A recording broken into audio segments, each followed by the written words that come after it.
त्याच्यानंतर एक शब्द आला इथे, लोकेस्मिन. लोकेस्मिन म्हणजे या लोकामध्ये. त्याचं तात्पर्य काय की या पृथ्वीमंडळावर या पृथ्वीवर आपल्याला जो जन्म मिळाला आहे, आपण अतिशय भाग्यवान आहोत म्हणून मिळालेला आहे. ते सांगतात त्यातल्या त्यात भारत भूमीमध्ये जन्म घेणाऱ्या माणसाची प्रशंसा देवतांनीही केलेली आहे. आणि कल्याणाची संधी मनुष्य लोकातच आहे. या लोकात येऊन मनुष्याने विशेष सावध होऊन दैवी संपत्ती जागृत करावी. भगवंतांनी विशेष कृपा करून हे मनुष्य शरीर दिलेलं आहे. भगवंताला आशा आहे, हे बाकी सगळं जे आहे, पशु पक्षी कीटक वृक्ष वेली लता पाषाण, हे सगळे जे आहेत हे यांचा उद्धार करू शकणार नाही आहेत. कारण की त्यांच्याकडे ती विवेकशक्ती नाही, ती ज्ञानशक्ती नाही, विचारशक्ती नाही आहे. आपण कुणापासून उत्पन्न झालो, चेतन तत्व म्हणजे काय आहे, जड तत्व म्हणजे काय, हे सगळं विचार करण्याची त्यांच्याकडे बुद्धीच नाही आहे. पण मनुष्य प्राणी मात्र हे करू शकतो. म्हणून भगवंतांनी मनुष्य बनवलेला आहे आणि त्याच्यावर विश्वास टाकलेला आहे की हा आपलं कल्याण निश्चितच करून घेईल. आणि भगवंताची विशेष कृपा मनुष्यावर आहे आणि म्हणून त्यांनी त्याला ही दैवी संपत्तीसुद्धा दिलेली आहे, असं याच्यामध्ये सांगितलं आहे. लोकेस्मिन, मनुष्याकडेच विशेष लक्ष या ठिकाणी, म्हणजे त्या लोकामध्ये सगळे येतात, जसे भूतमात्रांमध्ये सगळे येतात, पण लोकेस्मिनमध्ये प्रामुख्याने मनुष्य जन्माला जास्त महत्त्व त्यांनी दिलेलं आहे. मग दुराचारातला दुराचारी जरी असला तरीसुद्धा तो, चांडाळातला चांडाळ असला तरीसुद्धा तो भगवंताचं नाव घेऊ शकतो, भगवंताच्यापर्यंत पोहोचू शकतो. इतर जे पापयोनीतले असतात त्यांना मात्र काय, ते परवश असतात, ते काहीच करू शकत नाहीत. भोग भोगायचे आणि संपवायचे एवढंच त्यांच्या हातात असतं. त्यामुळे मागील पापांचा फळभोग त्यांचा होतो आणि ते पाप थोडं कमी व्हायला मदत होते. पण दुराचारी माणसं जी असतात ना, ते त्यांचं पाप नष्ट करण्याची संधी भगवंत त्यांना देतो आणि पुढे त्यांना वाटचाल करण्यासाठी, सत्प्रवृत्त करण्यासाठी म्हणून त्यांना विचारही दिलेला असतो. पण हे अनेक लोकांना कळत नाही आणि ते काही जण आपला उद्धार करून घेतात. जसं वाल्या कोळ्याचं उदाहरण दिलेलं आहे आपल्याला, माहीत आहे आपल्याला. रामनामसुद्धा म्हणता येत नव्हतं, मरा मरा मरा मरा करता करता ते राम राम राम राम कधी झालं आणि त्याचा कसा उद्धार झाला, ही सगळी गोष्ट आपल्याला माहिती आहे. अजामिळाची गोष्ट भागवतामध्ये सांगितलेली आहे की एका वेश्येपासून मुलगा झाला, त्या मुलाचं नाव नारायण ठेवण्याची बुद्धी झाली आणि नारायण नारायण नारायण असं शेवटी म्हणत राहिला आणि त्याला कसे विष्णूचे दूत त्याला घ्यायला आलेले आहेत. म्हणजे अशा अनेक उदाहरणं आपल्या या शास्त्रामध्ये सांगून ठेवलेले आहेत त्यांनी की आसुरी संपत्ती बाजूला करून दैवी संपत्तीचा उपयोग करून माणसाला आपला उद्धार करून घेता येतो. आणि ही जी आसुरी संपत्ती असते, ही दैवी संपत्ती असते, ही सगळ्यांमध्ये असते बरं का. म्हणजे फक्त मनुष्यातच असते असे नाही, तर पशुपक्ष्यांमध्ये पण असते. त्यांनी असं सांगितलं आहे की ते कुत्री असतात म्हणे की जे अमावस्या एकादशी इत्यादीचं व्रत करताना दिसतात. मंदिरामध्ये झोपलेले बरेचसे कुत्रे तिथे शांतपणे बसलेले असतात, भुंकत नाहीत कोणावर, अशी कुत्री असतात. ते एकादशीच्या दिवशी अन्न खात नाहीत आणि सत्संगात येऊन बसतात, कथा ऐकतात. असे अनेक उदाहरणं आहेत. या ठिकाणी महाभारतातली एक गोष्ट त्यांनी सांगितलं आहे की पशुपक्ष्यांचा सुद्धा कसा उद्धार होतो, मग माणसाचा का नाही होणार. छान गोष्ट आहे, मी सांगते तुम्हाला, कदाचित ऐकली पण असेल. महाभारत पर्वामध्ये, शांती पर्वामध्ये ही गोष्ट आलेली आहे. एक शिकारी होता आणि त्या शिकाऱ्याचं काम काय होतं, पशुपक्ष्यांना मारायचं आणि शिकारीसाठी जंगलात जायचं, त्यांना मारायचं, मारून खायचं, असंच त्याचं सगळं वागणं होतं. एकदा तो दिवसभर फिरला पण त्याला काही खायलाच मिळालं नाही आणि एकदम आकाशामध्ये ढग भरून आले, एकदम अंधार पडून आला, जोरात वादळ आलं, पाऊस सुरू झाला याच्या तर पोटात भूक लागलेली आहे, याला काही कळेना काय करावं, शिकारही मिळाली नाही. मग तो एका झाडावर जाऊन बसला, नाही झाडाखाली येऊन बसला एका. आणि त्याच झाडावर म्हणे एक कबूतर आणि त्याची मादी राहत होती. तर ते दोघेही दाणे टिपण्यासाठी म्हणून बाहेर गेले होते. त्या झाडावर त्यांचं घरटं असेल तिथे ते राहत होते आणि त्याच झाडाखाली हा बसलेला होता. मग पाऊस सुरू झाला, सगळीकडे वादळ सुरू झालं.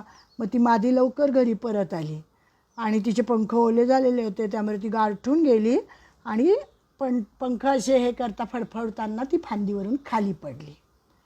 मग खाली पडल्याबरोबर या शिकारी खाली बसलेला होता त्याला ती दिसली. त्याने तिला पकडलं आणि पिंजऱ्यात टाकलं. आता जेव्हा कबूतर घरी आलं तेव्हा त्यांनी पाहिलं की अरे आपली मादी काही दिसत नाही आहे. मग पक्षी होता तरीसुद्धा तो प्रेम होतं, तो बघत होता इकडे तिकडे, बघायला लागला की आपली बायको कुठे गेली, त्याला काही दिसेना. आणि मग त्यांनी विलाप करायला सुरुवात केली. तर ही मादी त्या पिंजऱ्यामध्ये होती तिथेच खाली झाडाखाली. तिने ऐकलं. ती म्हणाली, हे प्राणनाथ, माझ्यासाठी इतका शोक कशाला करता, आपण आपल्या कर्तव्याचे पालन करा. म्हणजे जे मनुष्याने करायला पाहिजे ते त्या मादीने त्याला सांगितलं. आणि आपल्याकडे अतिथी आलेले आहेत म्हणे, त्यांचं रक्षण करा, त्या अतिथीचा सत्कार करा, गृहस्थ धर्माचं पालन करायचं आहे तुम्हाला. आणि आता काय झालं म्हणे, मला खूप थंडी वाजली, मी खाली पडले आणि यांनी मला पकडून या पिंजऱ्यात ठेवलं, त्यामुळे मी तर आता काही करू शकत नाही. मग आता ह्या माणसाला पण खूप थंडी वाजती आहे, तुम्ही त्याच्या भुकेची काहीतरी व्यवस्था करा. मग हे सगळं त्यांनी ऐकलं. मी तर पिंजऱ्यात पडलेली आहे.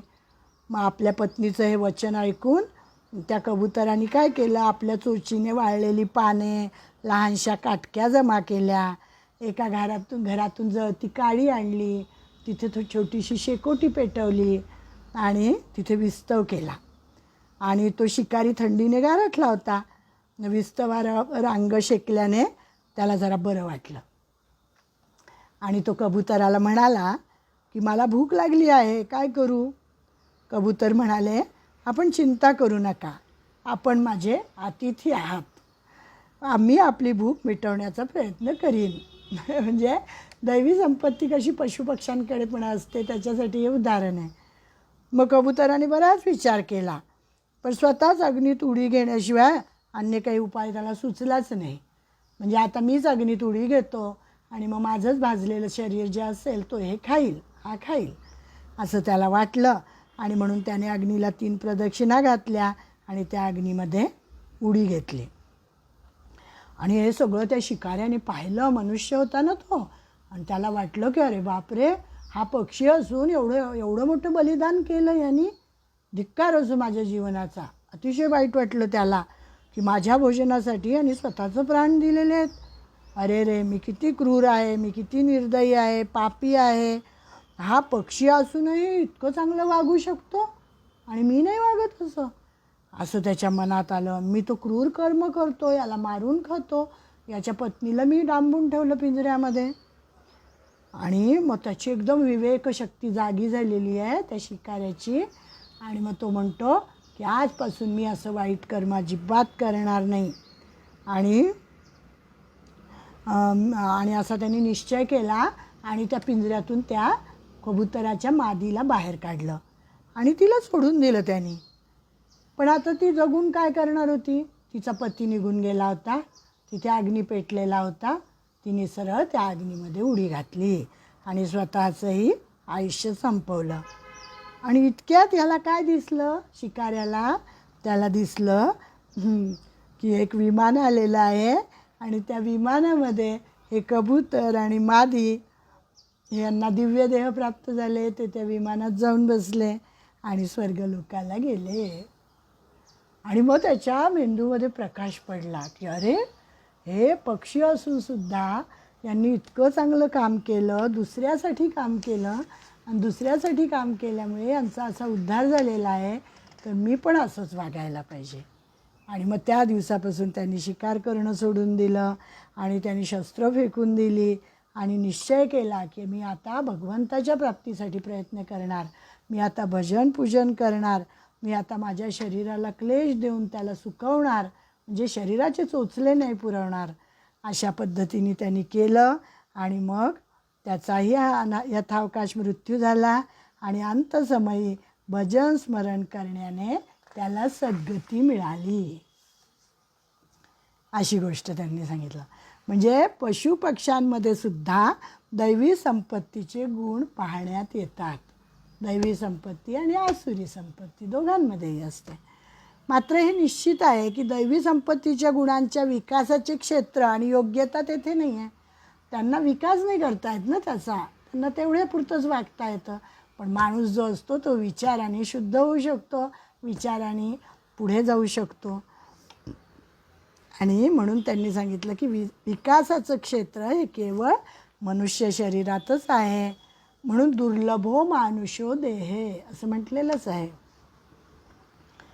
पशु पक्षी जडी बुटी वनस्पती वृक्ष लता इत्यादी जितके काही जंगम स्थावर प्राणी आहेत त्या सर्वांमध्ये दैवी आणि आसुरी संपत्तीचे प्राणी असतात. हे त्यांनी आपल्याला इथे सांगितलं आहे. पुढे आहे दैवो विस्तरश प्रोक्त. आता त्याच्यामध्ये जर गाय हा प्राणी आहे, गाय हा प्राणी कसा आहे, दैवी संपत्ती असलेला प्राणी आहे. गोमाता आपल्याला पूजनीय आहे. नंतर तिची रक्षा आणि पालन केलं पाहिजे, कारण गाईच्या तुपानेच यज्ञ होतो आणि यज्ञाने पाऊस पडतो. पावसामुळे अन्नाने प्राणी उत्पन्न होतात. त्या प्राण्यांपैकी शेतीसाठी बैलाची आवश्यकता असते. बैलसुद्धा गाईपासूनच उत्पन्न होतात. बैलांमुळे शेती होते. म्हणजे किती किती याचे फायदे आहेत प्राण्यांचे. त्यातल्या त्यात गोमाता जिला म्हटलेलं आहे, तिच्या तुपाने दुधाने शरीरामध्ये बल येते, अंतःकरणामध्ये सात्विक भाव वाढतात. त्याचप्रमाणे अनेक वनस्पती आहे. सात्विक वनस्पतींनी कायाकल्प होतो, रोग नाहीसे होतात, शरीर पुष्ट होते. आणि म्हणून आपण सात्विक पशु पक्षी वनस्पती इत्यादीचे विशेष रक्षण मानवाने केले पाहिजे. त्यामुळे आपले इहलोकी आणि परलोकी दोन्हीकडे कल्याण होते असं त्यांनी सांगितलं. पुढे काय म्हणतात, दैवो विस्तरश प्रोक्त. भगवान म्हणतात की आत्तापर्यंत दैवी संपत्तीचं मी विस्ताराने वर्णन केलं. जसं आपण पाहिलं स्थितप्रज्ञाची लक्षणं सगळी म्हणून जी लक्षणं होती आतापर्यंत गीतेमध्ये, जे जे सद्गुण सांगितले होते ते सगळे सद्गुण हे दैवी संपत्तीचे होते. आणि आता याच अध्यायामध्ये मात्र आसुरी संपत्ती सांगितलेली आहे. आसुरम पार्थमे शृणू. आता तू ही आसुरी संपत्ती विस्ताराने ऐक असं सांगितलेलं आहे.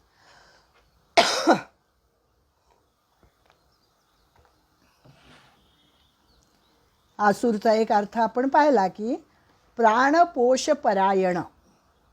फक्त आपल्या प्राणांचं, आपल्या शरीराचं रक्षण करणारे जे लोक असतात त्यांचा स्वभाव कसा असतो ते आता माझ्याकडून ऐक. 7वा श्लोक आहे. प्रवृत्तींच निवृत्तींच जनान विदुरासुराः न शौचन्नापि चाचारो न सत्यम तेषु विद्यते. आसुरी प्रकृतीची माणसे कशी असतात, ते प्रवृत्ती जाणत नाहीत, निवृत्ती जाणत नाहीत, त्यांच्यामध्ये बाह्यशुद्धी नसते, श्रेष्ठ आचरण नसतं, सत्याचं पालन नसतं, त्या काहीच गोष्टी त्यांच्यामध्ये नसतात. म्हणजे प्रवृत्ती म्हणजे काय, काय करायला पाहिजे, निवृत्ती म्हणजे काय, काय नाही करायला पाहिजे, कशातून निवृत्त व्हायला पाहिजे, या काहीच गोष्टी त्यांना माहिती नसतात.